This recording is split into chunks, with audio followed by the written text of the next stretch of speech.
सिर्फ उन्हीं वीएलईओ को सरकारी बैंक में अलॉटमेंट किया जा रहा है जो अच्छे वीएलई हैं, जिनका डीजी पे से अच्छा ट्रांजैक्शन होता है और डिजिटल सेवा पोर्टल से भी ठीक-ठाक ट्रांजैक्शन करते हैं। सभी वीएलई भाइयों को मेरा नमस्कार। आज की मुलाकात में मैं आपको बैंक मित्र पोर्टल पर रजिस्ट्रेशन कैसे करते हैं, उसके बारे में संपूर्ण जानकारी देता हूँ। सबसे पहले वीएलई भाइयों को मैं बता देता हूँ कि सिर्फ वही वीएलई भाई इस पे रजिस्टर कर सकते हैं जिनके पास सीएससी आईडी है। अगर कोई bank BC other than VLE है और वो डायरेक्टली पोर्टल रजिस्टर करना चाहता है तो वो ऐसा नहीं कर सकता। सबसे पहले उसको वीएलई के लिए रजिस्ट्रेशन करना पड़ेगा, उसके बाद सीएससी आईडी पासवर्ड आने के बाद ही वो बैंक मित्र पोर्टल पर रजिस्ट्रेशन कर सकता है। उसके लिए आपको bankmit.csccloud.in पर जाना है, उसके बाद .in पे जाना है। उसके बाद आपको इस प्रकार के जो डैशबोर्ड पर जो आपको स्क्रीन दिख रही है उस प्रकार की स्क्रीन खुलेगी, जिसमें home, about, my offer, partnership हर एक ऑप्शन पर, जिसमें VLE registration, VLE information update, VLE commission सबके बारे में बताया जाएगा। इसके बाद हम ये आपको बताना चाहते हैं हमारे साथ कौन कौन से बैंक से हम आपको बीसी दे सकते हैं। जैसे कि पब्लिक सेक्टर बैंक में जा सकते हैं तो पंजाब नेशनल बैंक है, बैंक ऑफ बड़ौदा है, स्टेट बैंक ऑफ इंडिया है, बैंक ऑफ इंडिया है, इलाहाबाद बैंक है, सेंट्रल बैंक है, यूको बैंक है इत्यादि। रीजनल बैंक में जाएं तो बड़ौदा ग्रामीण बैंक है, बड़ौदा राजस्थान केसीआर बैंक है, बड़ौदा उत्तर प्रदेश ग्रामीण बैंक है, एक्सेट्रा। इसमें जैसे कि जो बैंक हमारे साथ बीसी, जो वीएलई हमारे साथ बीसी बन चुके हैं, वो अपना टीडीएस फॉर्म यहाँ से भी डाउनलोड कर सकते हैं, टीडीएस डाउनलोड पे जाके। अगर और जो बैंक मित्र बन चुके हैं और वो अपना आईडी कार्ड डाउनलोड करना चाहते हैं तो ये आईडी कार्ड ऑप्शन दिख रहा है, डाउनलोड ऑप्शन में आईडी कार्ड डाउनलोड, जैसे ही यहाँ पर क्लिक करेंगे तो आपको स्क्रीन खुलेगी CSC ID and pan card number. आपको वहाँ पर सीएससी आईडी डालना है, पैन नंबर डालना है, सबमिट कर देना है, आपका आईडी कार्ड जनरेट हो जाएगा और डाउनलोड कर सकते हैं। अगर आप जिस भी ज़िले में रह रहे हैं और अपने डिस्ट्रिक्ट मैनेजर को जानना चाहते हैं या आपके कौन एफआई आपके एरिया में वर्किंग है, उसके लिए आप कॉन्टैक्ट अस पर क्लिक करेंगे तो वहाँ पे डिस्ट्रिक्ट मैनेजर की लिस्ट भी देख सकते हैं और अपने एफआई कोऑर्डिनेटर की भी लिस्ट देख सकते हैं। उसके बाद हम जाते हैं बैंक मित्र रजिस्ट्रेशन पर। अब वीएलई जहाँ पे दिख रहा है ना वीएलई रजिस्ट्रेशन, आप सबसे पहले वहाँ पर क्लिक करिए। क्लिक करने के बाद आपके पास ओपन होगा एग्जिस्टिंग और न्यू यूज़र। एग्जिस्टिंग मतलब होता है आप ऑलरेडी किसी ना किसी बैंक के बीसी हैं। न्यू यूज़र आप बैंक मित्र के लिए अप्लाई करना चाहते हैं, किसी भी बैंक बीसी के लिए आप अभी नए वीएलई हैं और अप्लाई करना चाहते हैं तो न्यू यूज़र पर क्लिक करना है। जैसे ही आपने न्यू यूज़र पर क्लिक किया तो आपके सामने स्क्रीन खुलेगी कि आपको इसमें क्या क्या डॉक्यूमेंट रिक्वायर्ड हैं।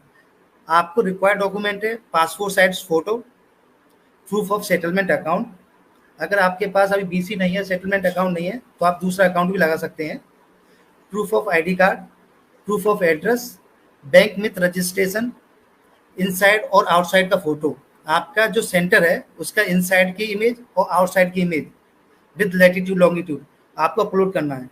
सेविंग अकाउंट नंबर, चेकबुक है चेकबुक, पासबुक है पासबुक, आपके पास स्कैन कॉपी है स्टेटमेंट की, वो भी अपलोड कर सकते हैं।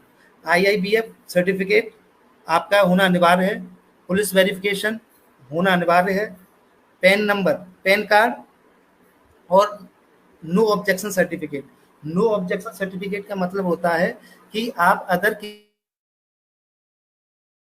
हैं और अब भी आप सीएससी में बैंक बीसी बनना चाहते हैं तो जिस बैंक के साथ कार्यरत हैं उसके साथ नो ऑब्जेक्शन, क्योंकि उनको कोई ऑब्जेक्शन होना चाहिए, उस कार्य को बंद करके नो ऑब्जेक्शन सर्टिफिकेट लेकर यहाँ पर अपलोड करना होता है। उसके बाद हम जाते हैं सीधे डायरेक्टली फिर ओपन होता है अपने डिजिटल सेवा पोर्टल। आईडी पासवर्ड डालोगे तो आपके पास रजिस्ट्रेशन का न्यू यूजर पे क्लिक करना है, सबमिट करना है, तो आपके इनिशियल डिटेल भरने के लिए फॉर्म खुलेगा जिसमें आपको इनिशियली आपके सीएससी आईडी दिखेगी, ईमेल आईडी जो कि आपके ऑलरेडी उसमें दिखेगी, जिसको आप एडिट नहीं कर सकते हैं। इसमें आपको अपना नाम और फोटो अपलोड करना है। उसके बाद अपनी पर्सनल डिटेल्स पे जाना, क्लिक करना है। जैसे ही इसको नेक्स्ट करेंगे तो पर्सनल डिटेल पे आ जाएंगी। आपका नाम, आप मैरिड हैं अनमैरिड हैं, मेल है फीमेल है, डेट ऑफ बर्थ क्या है आपकी, मोबाइल नंबर क्या है, मेल आईडी क्या है, ये यहाँ पे सबमिट करेंगे, फिर नेक्स्ट करना है तो बीसी सेंटर की लोकेशन, बीसी सेंटर की डिटेल भरी जाएगी कि आप रूरल है कि अर्बन है। रूरल है तो रूरल पर क्लिक करना है, अर्बन है तो अर्बन पर क्लिक करना है। तो स्टेट कौन सा है आपका, डिस्ट्रिक्ट कौन सा है आपका, सब डिस्ट्रिक्ट कौन सा है, ब्लॉक कौन सा है, विलेज कौन सा है, पिन कोड क्या है आपका, लैटिट्यूड लॉन्गिट्यूड क्या है, ये ऑटोमेटिक उठाता है। बैंकिंग में आते हैं। अब इसके बाद आपसे पूछा है कि किस बैंक के लिए, आपके नियरेस्ट कौन सी बैंक है, उस पर क्लिक करना है। जैसे इलाहाबाद है, स्टेट बैंक है, कोई भी बैंक हो सकता है, आप जो आपके नियरेस्ट बैंक है उस पर क्लिक करना है और उसमें कौन सी ब्रांच है, क्या डिस्टेंस है आपसे, आईएफएससी कोड क्या है उसका, यहाँ पे लिखना है। और for commission saving account number भी आपको अब लिखना है और उसकी इमेज भी अपलोड करनी है। उसके बाद documents, latest qualification, high school है, इंटर है, ग्रेजुएशन है, पोस्ट ग्रेजुएशन है, जो भी लेटेस्ट क्वालिफिकेशन है, लेटेस्ट मतलब हाईएस्ट क्वालिफिकेशन है, वो आपको अपलोड करनी है। आपने आईआईबीएफ का सर्टिफिकेट यस करना है तो अपलोड करना पड़ेगा, नो किया है तो बाद में भी अपलोड कर सकते हैं। आईबीए सर्टिफाइड है, यस है, नो है। पैन नंबर के अंदर पैन नंबर लिखना है और पैन नंबर की इमेज अपलोड करना है, सेव एंड नेक्स्ट करना है। जैसे ही सेव एंड नेक्स्ट करेंगे तो अब आपके सेंटर में क्या हार्डवेयर है उसकी डिटेल आपको भरना है। जैसे कि मेरे पास आपके पास लैपटॉप है या डेस्कटॉप है, कितने लैपटॉप हैं, कितने डेस्कटॉप है, कौन सा नेट इस्तेमाल करते हैं, क्या कनेक्टिविटी है, गुड है, वेरी गुड है, स्ट्रेंथ क्या है उसकी, या नेटवर्क कौन सा इस्तेमाल करते हैं, सर्विस प्रोवाइडर कौन है, बीएसएनएल है, एयरटेल है, वोडाफोन है, फिंगरप्रिंट डिवाइस कौन सी है, मोरफो है, मंत्रा है, पोजेंट है, उसका सील नंबर क्या है। आप अगर कोई पिनपैड डिवाइस इस्तेमाल कर रहे हैं, माइक्रोटीम इस्तेमाल कर रहे हैं तो उसकी भी डिटेल आपको भरना है। उसके बाद आपको बैंक की डिटेल में देखना है। बैंक डिटेल में देखना है कि आप किस बैंक के लिए इंटरेस्टेड हैं। जैसे कि अभी हमने खोल रखा है कि एक्सिस बैंक, आईसीआईसी है, यूको है, एचडीएफसी है, आप बैंक वहाँ पर चूज कर सकते हैं। नियरेस्ट ब्रांच कौन सी है उसकी, वो कितने किलोमीटर में आती है, 0 से 5 किलोमीटर में आती है, 5 से 10 किलोमीटर में आती है, 10 से 15 किलोमीटर में आती है, किस विलेज में, आपके एग्रीकल्चर लैंड है कि नहीं है, आपके पास स्टाफ कितना है, आप कितने समय से आप वहाँ पर कार्यरत हैं, कितने आप डिपेंडेंस कितने हैं, आप किसी में जॉब करते हैं या नहीं करते हैं, ये सभी चीज़ आपको यहाँ पे लिखना है। और आपको ये भी, अगर आप कहीं भी जॉब किसी भी बैंक में कार्यरत है अदर बीसी से और आप सीएससी में लेना चाहते हैं, उसका एनओसी, नो ऑब्जेक्शन सर्टिफिकेट भी अपलोड करना है। उसके बाद आपको जैसे ही आपको सेव एंड कंटिन्यू करेंगे तो इस प्रकार का आपको प्रीव्यू दिखेगा। प्रीव्यू पे अब जैसे ही इसको सबमिट करेंगे एप्लीकेशन को, कंप्लीट होने के बाद 11 डिजिट का रजिस्ट्रेशन नंबर मिलेगा। उसके बाद आपको सबमिट करना है। रजिस्ट्रेशन नंबर मिलने के बाद आपको अपने डिस्ट्रिक्ट मैनेजर से कांटेक्ट करना है। डिस्ट्रिक्ट मैनेजर से कांटेक्ट करना है, सभी डॉक्यूमेंट उनको दिखाना है। दिखाने के बाद जब इसे ही डिस्ट्रिक्ट मैनेजर उसको वेरीफाई करेंगे, डिस्ट्रिक्ट मैनेजर सभी डॉक्यूमेंट देखेंगे, वो अपना पोर्टल खोलेंगे, पोर्टल से उसको सारे डॉक्यूमेंट मैच करा के वेरिफिकेशन करेंगे उसका। अगर कुछ चीज़ गलत है तो उनको आपको करेक्ट करवाएंगे, अगर सारी चीज़ सही है तो वो अप्रूव कर देंगे, अगर कुछ चीज़ गलत है तो उसको करेक्शन करवाना है। ठीक है। उसके बाद डिस्ट्रिक्ट मैनेजर वेरिफिकेशन के बाद वो आपकी एप्लीकेशन सक्सेसफुली सबमिट हो जाता है, एप्लीकेशन वेरीफाई हो जाता है। उसके बाद वो डाटा सेंट्रल ऑफिस के पास चला जाता है, सेंट्रल ऑफिस को बैंक के साथ शेयर करता है। उसके बाद बैंक, जिस बैंक पे हमारे पास डिटेल आती है कि अगर हमारे पास किसी बैंक का बीसी किस किस बैंक में लोकेशन मिलती है, उस हिसाब से हम उनको फाइनलाइज करते हैं। उसी प्रकार ऐसे ही न्यूज। अब आते हैं एग्जिस्टिंग पर। जैसे कि एग्जिस्टिंग है, हमारे वीएलई जो ऑलरेडी बैंक में बीसी हैं और वो उन्होंने अभी तक बैंक में पोर्टल पर रजिस्ट्रेशन नहीं किया है, वो सबसे पहले एग्जिस्टिंग पर क्लिक करना है। स्क्रीन खुलेगी, उनको ये पासपोर्ट साइज फोटो, अकाउंट की detail, ID proof, Aadhaar card, PAN card, police verification, IIBF, NOC और क्वालिफिकेशन डॉक्यूमेंट सभी अपने पास रखना है। और सभी को डेस्कटॉप से या लैपटॉप से अपने जो भी स्कैनर है, स्कैनर से स्कैन करना है और प्रॉपर्ली स्कैन करना है, ब्लर नहीं करनी कोई इमेज। और जो प्रिस्क्राइब साइज दिया हुआ है, जैसे ही पासपोर्ट साइज को, पासपोर्ट फोटो को आपको 25 से 50 केबी में ही अपलोड करना है, इससे ज़्यादा का अपलोड नहीं होगा।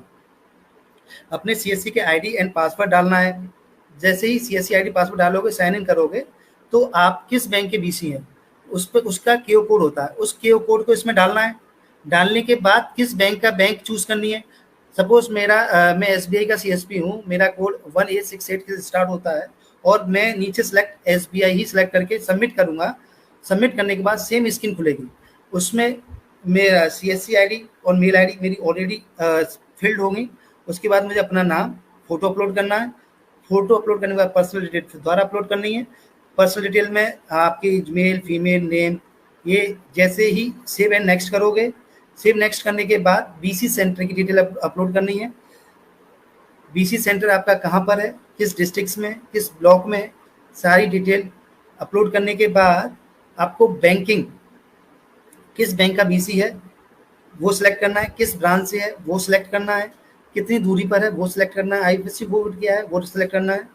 और केओ कोड और बैंक आपके ऑलरेडी ही उसमें लिखे आएंगे, क्योंकि आप एग्जिस्टिंग में क्लिक कर रहे हैं, तो आप एग्जिस्टिंग ऑलरेडी किसी ना किसी बैंक के बीसी हैं। ठीक है। उसके बाद डॉक्यूमेंट में अपलोड करने हैं, आपके क्वालिफिकेशन डॉक्यूमेंट अपलोड करना है, आईआईबीएफ अपलोड करना है, पुलिस वेरिफिकेशन अपलोड करना है। उसके बाद आपको हार्डवेयर में जाना है। हार्डवेयर में आपको क्लिक करना है कि आपके पास लैपटॉप कितने हैं, डेस्कटॉप है, लैपटॉप है, उसकी कौन सा नेटवर्क इस्तेमाल करते हैं, उसकी स्ट्रेंथ क्या है, कौन सर्विस प्रोवाइडर है, कौन सी फिंगरप्रिंट डिवाइस इस्तेमाल करते हैं, आपके पास माइक्रो एटीएम है या नहीं है तो फिर किस कंपनी का है, ये सारी डिटेल आपको हार्डवेयर में फिल करनी है। उसके बाद आप सेव एंड नेक्स्ट करेंगे तो आपको कंप्लीट फॉर्म कंप्लीट हो जाएगा। तो प्रीव्यू दिखाएगा कि आप इसमें अपनी जो आपने डिटेल भरी हुई है वो आप एक बार चेक कर लीजिए। उसको चेक करने के बाद आपको सबमिट कर लेना है। फाइनल सबमिट कर दोगे तो सबमिट करने के बाद ये लिखाएगा detail saved successfully, please wait for till approval.